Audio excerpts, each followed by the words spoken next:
Well, you know, I get a kick when these actors say, yeah, I do all my own stunts. You know, I laugh. I says, you don't either, you know.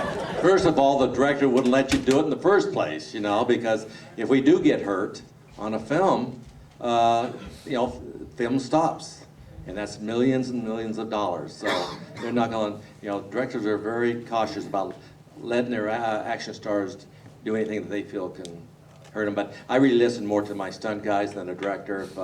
If they say it's too rough, then I agree with them. We have a silent language, all of us, when we're on a movie set. I mean, we can all look at each other and we know what's going on. How do you suddenly decide that you like jumping and smashing through windows, and how do you turn that into a career? Like, where did you guys start? Well, I started out modeling because I'm such a handsome guy. Well, I was then. Yeah, well, I started modeling, and I had an agent, and he sent me down to understudy Roger Moore on the old TV Saint series. I played a little part in one of the episodes, and in those days you could do stunts. There was no real organizations. So I played a part and got beaten up and thrown over tables and through crockery, and they said, well, it's okay. I said, how much? And they paid me, and they said, next time we'll give you a call. And they gave me another call, and I went on to do the Avengers and started in the stunt business. I had no idea that I ever wanted to be a stuntman. I just sort of fell into it.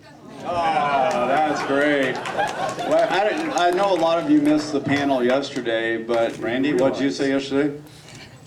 I started out on a television series. I know, but what did you say, why we do this? I mean... Oh, for the money. For the money. There's not enough money. No. They don't make that much money. No. Believe me, I tell you, I have to give them credit. You know, think about this. Is that, I mean, I don't mind doing some of my stunts to make me look good on the screen. You know, the ones that are not going to kill me. But for me to do a stunt and put my life on the line to make someone else look good, that takes a special type of person like these guys to do something like that. Yeah, thank you.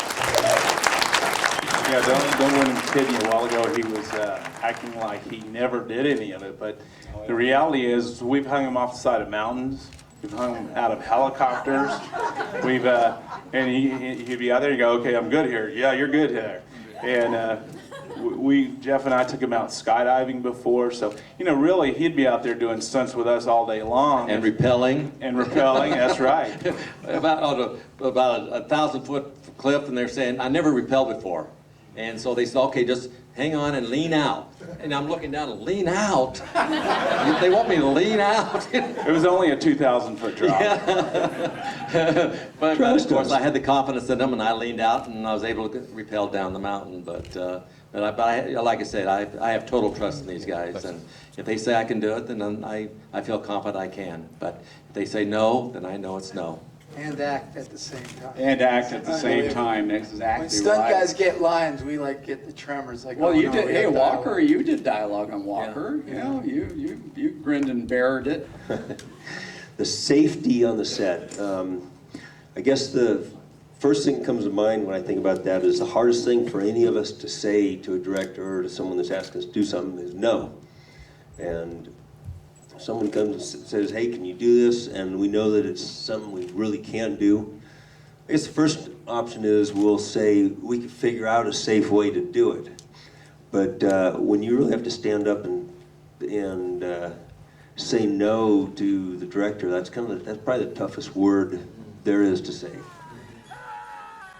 When you guys jumped out of that plane, you know, and you caught Jeff in midair, I mean, that's experience. You know, I mean, there's no way to set up safety gear because you're in midair and you're falling at 140 miles an hour, and Kinnie's doing a 200 miles an hour trying to catch you. He had to flare out at exactly the right time. Timing was incredible on this here, and if Kinnie flared out too late or too early, the impact could have killed both of them. So Well, it was an extremely dangerous stunt. Jeff was doubling the bad guy, and Kinnie was doubling Chuck, and Jeff had a briefcase handcuffed to his wrist.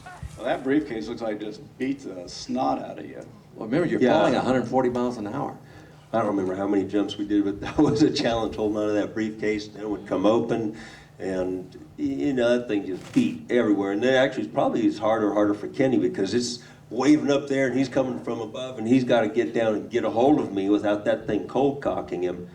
What's it take to grab somebody in the air like that? I mean, I just, it's, you know, hard to even imagine, you know. No, the question was asked earlier, you know, how do we in our lives come to do this sort of thing? And the reality is for most of us, and I think that it's true for most of the guys that I know here, that we started doing these what we now do as stunts, we started doing them for fun, for a love of doing it. This briefcase, though, was one of the days when I didn't really have a love for the sport. Because this thing, I was sometimes kind of having to back off and go, hey, Jeff, you ride him, cowboy, because that baby was cranking around. And every day, actually, he had it worse than I did. Every day, his arm would end up kind of bloody and bruised, and by the end of the shoot, he could hardly hold on that briefcase because his hand was so swollen.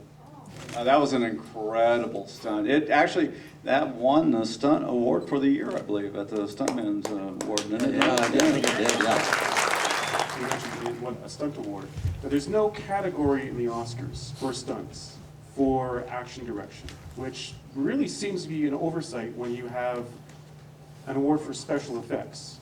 Before special effects were around, you guys were the first special effects. Your crew, your fellow workmen, they were the ones who were pulling this stuff off.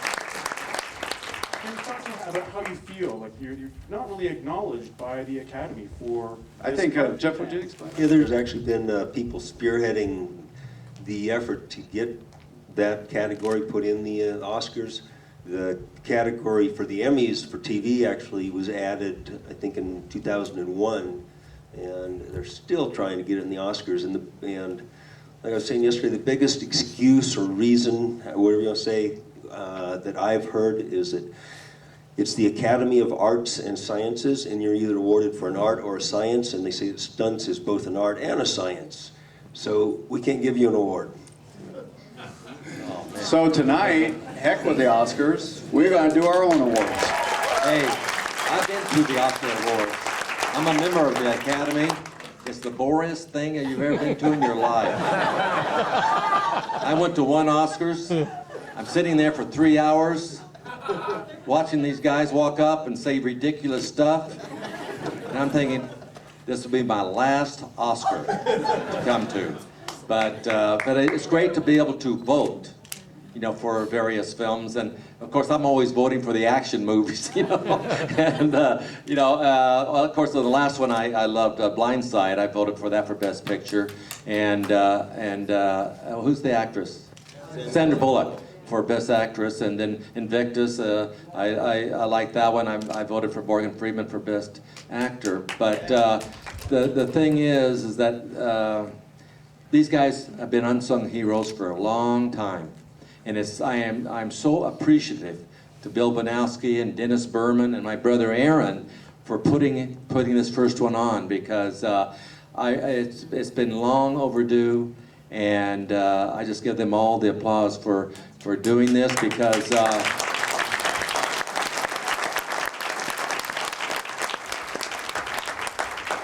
mainly because it's the more exciting film festival than anything I've been to. I've been to the con. I've been to all of them, and I'm bored stiff through all of them. So this one here, I'm really enjoying. So anyway, I could foresee this becoming one of the largest film fests in the world one day. Be sure to tell your friends, do Twitter, do Facebooks, do all that, because you guys can really make Asheville the mecca for action films. You guys are here at a special event, because this is the first time ever this is happening. And imagine where this festival could be in 10 years. So spread the word. 2 years. 2 years. Well, okay. Next year. Yeah, we'll be doing next year. We're going to do it big next year. We're going to do it big.